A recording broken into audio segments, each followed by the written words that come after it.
హైదరాబాద్ వెంకటరావు నగర్ లో జాషువా అనే hostel owner తన హాస్టల్ సమీపంలో ఉండగా బల్బీర్ సింగ్ మరియు రామ్ సింగ్ అనే ఇద్దరు వ్యక్తులు కాల్ చేయమని కోరుతూ అతని వద్దకు వచ్చారు. జాషువా తన ఫోన్ ను వారికి ఇచ్చాడు. కానీ వారు దాంతో పారిపోవడానికి ప్రయత్నించారు. వెంటనే గ్రహించిన జాషువా వారు తప్పించుకోకుండా వెంటనే వారిని పట్టుకున్నారు. అయితే ఆ దొంగలు జాషువాపై దాడి చేసి కొట్టి కత్తితో బెదిరించారు. అయినా కూడా జాషువా వారిని ధైర్యంగా అలాగే పట్టుకున్నాడు. ఈ ఘటనను గమనించిన హాస్టల్ విద్యార్థులు వెంటనే జాషువాకు సహాయం చేసి పోలీసులకు ఫోన్ చేసి దొంగలను పట్టించారు.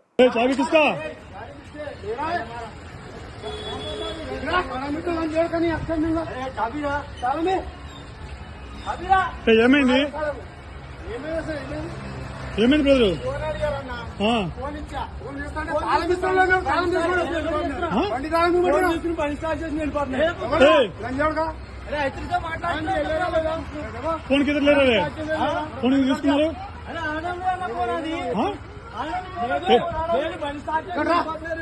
ఎక్కడికి వెళ్ళేది ఆగు